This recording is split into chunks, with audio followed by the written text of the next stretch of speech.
எங்க ஆட்சி வரலங்கிறாங்க. அவங்க ஆட்சி வரலாம்னு சொல்லலாமா? அது பேசக்கூடாது. அவங்க நாங்க முயற்சி பண்றோமா, நாங்க செய்யறோம்.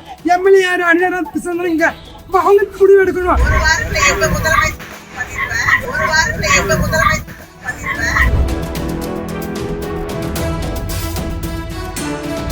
நிக்க மாட்டேங்கிறாங்க. காலையில அவங்களே கெஞ்ச வேண்டி இருக்குது.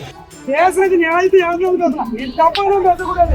இது மட்டும் நீங்க முயற்சி பண்ணி பார்ப்போம். ஒரு வருஷம் நீங்க சொல்லுங்க.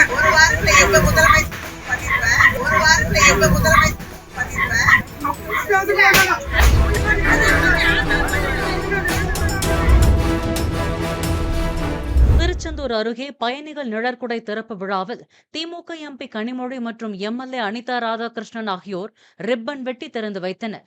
அப்போது பேருந்து நிறுத்துமிடத்தில் பேருந்துகள் நின்று செல்ல ஆவண செய்ய வேண்டும் என மக்கள் கோரிக்கை விடுத்தனர். அதற்கு எம்பி கனிமொழி அவர்கள் நம்ம ஆட்சி இல்லை என்றும் நம்ம முதல்வராக இருந்தால் செய்யலாம் என தெரிவித்ததாகவும் கூறப்படுகிறது. இதனால் ஆத்திரமடைந்த பெண்கள், ஆட்சி மாறினாலும் திமுக தானே இங்கு வென்றிருக்கிறது, இத்தனை வருஷம் நீங்கள் தானே இருந்தீர்கள், நீங்கள் இப்படி சொல்லலாமா என கூறி வாக்குவாதத்தில் ஈடுபட்டனர்.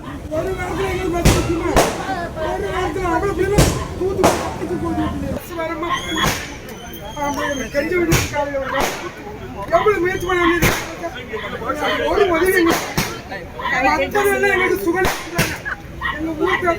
எல்லாமே இது மட்டும் நீங்க முயற்சி பண்ணி தாங்க பார்ப்போம். ஒரு வருஷம் நீங்க சொல்லுங்க.